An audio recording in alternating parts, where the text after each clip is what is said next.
So I am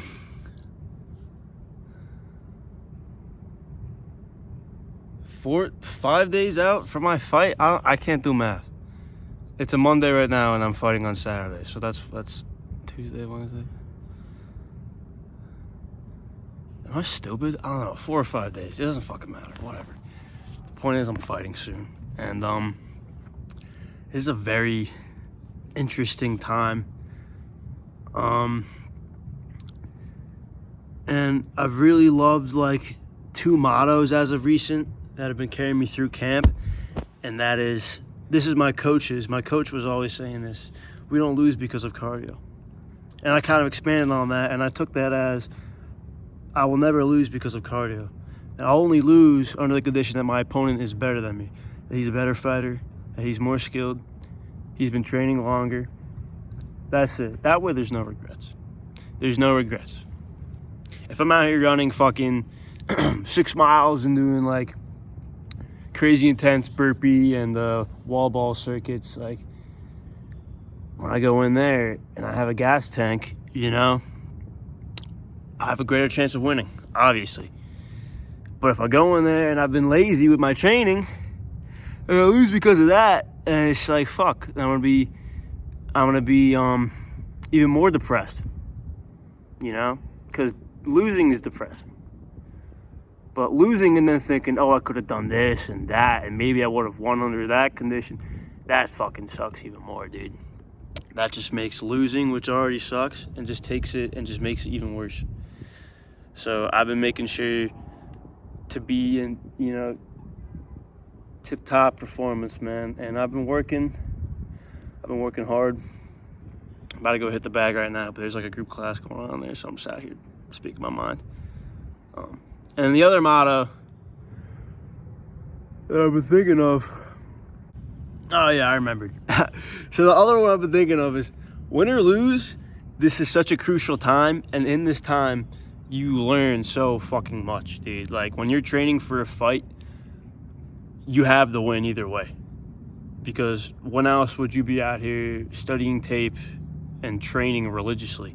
Like, in the moment that you are preparing, you're making yourself so much better as a fighter, and you don't even realize it as you're doing it, but it's so true, because you're training extra, you're learning extra, you know, hopefully you're researching extra, and it's like, if you're just, you know, doing it, you know, regularly, okay, as a hobby, like whatever, you're not going to learn as much when the stakes aren't there. But when the stakes are there, you really put in the extra work, and you don't even realize how much it helps you in that moment. So win or lose, you go into the ring and you lose, you still come out of that a better fighter, and obviously with more experience, you know? Even just stepping in the ring, man, that's one more fight where you can manage your adrenaline. One more fight where you can learn the holes in your game, you know? Just win or lose, there is no lose. It's always a win. You're always winning coming out of it. Always. You may not have won the battle, but you've won yourself in terms of the progress you've made preparing for that bout. You know what I mean? So that's another thing that I've been thinking of a lot, and it helps alleviate some of the anxiety. And there's a lot of anxiety involved, dude. You know, you can be the toughest motherfucker. You see these top UFC guys, you think they don't get nervous? Fucking course they get nervous, dude. Even more so. They're definitely way more fucking nervous than I am right now. I can tell you that much, because they have a lot more on the line than I do.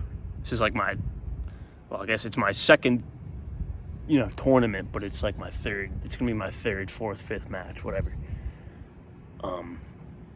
So yeah, anxiety is a real thing, and it's not about making it going away. It's not about making it go away. It's about managing it. That's the thing that you got to worry about, is how to manage your anxiety. 'Cause it's always going to be there. It's always going to be there. You can't just tell it to fuck off. It doesn't work. Right? And it's funny because at night, dude, I either sleep like a baby or I stay up and I just keep running things over and over and over in my head. And it's been helpful. It's been really helpful. Like, I'll just like simulate fights in my head at night when I can't sleep, you know, alongside all the other bullshit that I think about. And I'll literally just like think of a combination or like a feint that is like pretty clever, and I'll take out my phone, I'll write it down in this little section of my notes that I have. It's called epiphanies, because I'll just have these epiphanies when I'm thinking at night. So far I've had like 5, and it's interesting because they only happen at night when I'm trying to go to sleep, and my brain is just running rampant. So it's working for me and against me. But I've thought of a lot of good shit, which is it's really interesting shit. And I've been thinking a lot too about just like Muay Thai, because that's what I'm training right now. And I've always, like, if I could ascertain or like narrow down what my style is as a fighter, I would say I'm more of like an outfighter, counter puncher that also likes to be aggressive and fight inside. So I'm like a jack of all trades. I'm like a boxer puncher. In terms of boxing, like the 4 styles, I'm like a boxer puncher. Because I try to incorporate a lot of it, because not to toot my own horn here, but I have the reach of an outfighter, and I have the brute strength of a swarmer / slugger. So I really like to incorporate a lot, and not just limit myself to one specific style. You know what I mean? But I'm thinking about Thai, and it's just like I don't really fight as a Thai boxer. Like that's just not how I fight. I don't like being like super upright, and I just feel really stiff while I'm doing it. And like I'll watch people sparring, like the newer guys that like have no previous martial arts experience, right? They're like literally just starting out, and they're just they're getting inaugurated into the sport with Muay Thai, and I just see how fucking stiff they are, because they're told keep yourself upright and keep the guard as high as you possibly can, and they look super stiff, and you just look at them and they just have that high guard, and they just look like stiff as a board, man. And that's just not me. And obviously that's not ideal, right? Regardless of whether you're experienced or you're a beginner in Thai boxing, it's not ideal. But even still, it's just like the super upright like style, and just like the marching of it, like I don't like it. I don't like it. And I went in there, obviously being a karate guy, so I had to kind of get drilled into a new art, and the coach definitely helped me out with that. And the muscle memory just fucking it changes. It changes. When I went back home for spring break and I was actually drilling karate again, it surprisingly felt foreign to me. I was just like, wow, this does not feel natural anymore. But of course, I mean, I was doing a month of Western boxing over winter break, and then of course just like however many months of Thai boxing at school here, and it like drilled the karate out of me. So I gotta fix on that. I gotta work on that this summer. It's just like I have like 10 years of karate experience. I don't want to fucking throw that out the window, And I realized this too when I was just limiting myself, because Muay Thai is pretty limiting in terms of like the actual techniques that you commonly see. I mean, there are some guys that try to incorporate stuff from other styles, but for the most part, it's just the same shit. It's the same fucking move pool, dude. And it's like not a lot. Like there aren't a lot of like actual techniques that are used. And I realized like I have a whole entire arsenal of karate kicks that I'm like pretty damn good at, and I've just been leaving them in the dust because, oh no, you don't use them. And I'm just like, what the fuck am I doing? Like what am I doing? Like there's no use trying to indoctrinate myself into this fucking new art form and just leave all the other shit I learned over the years, just let it gather dust. It was stupid. It was, I realized like, what am I doing? It's stupid. So I'm starting to incorporate a lot more, like I hit a guy with a really nasty spinning side kick to the ribs last week.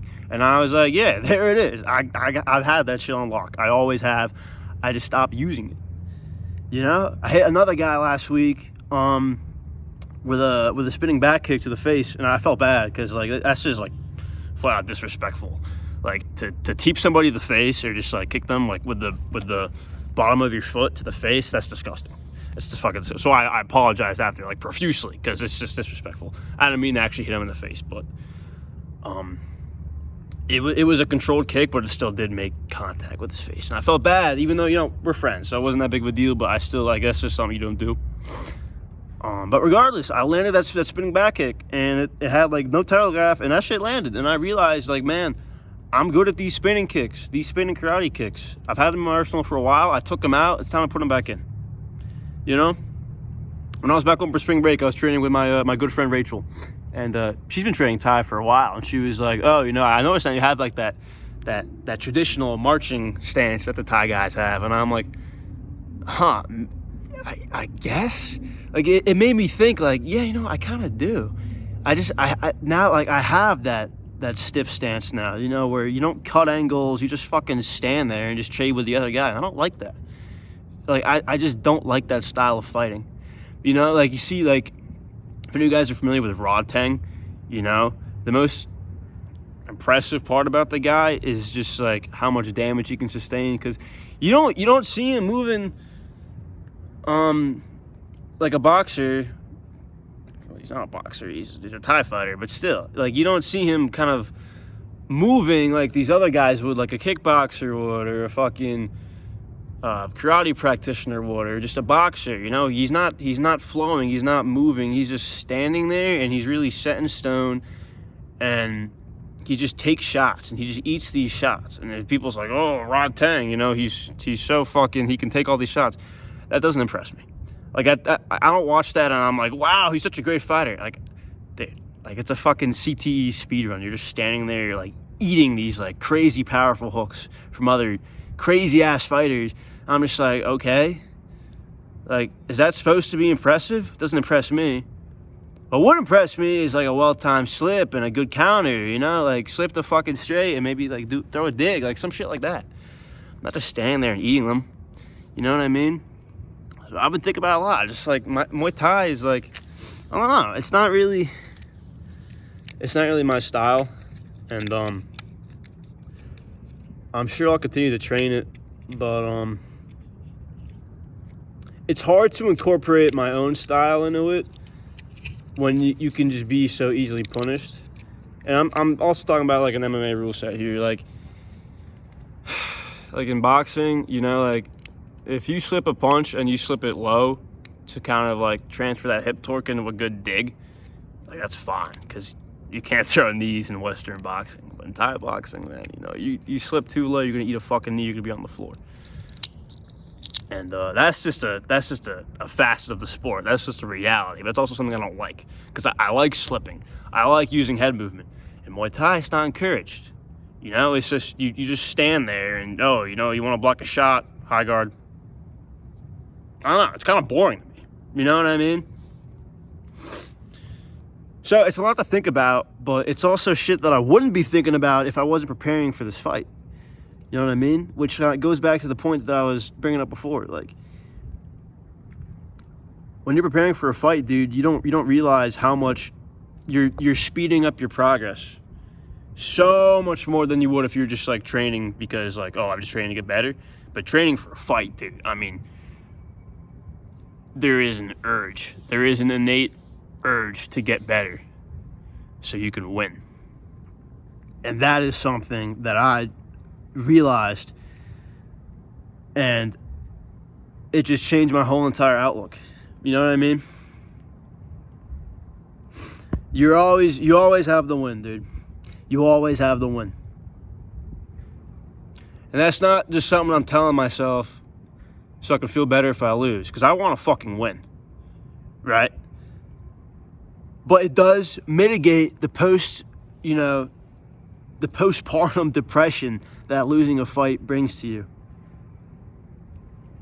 And last year, last March when I had my last fight, I wasn't thinking about any of this shit.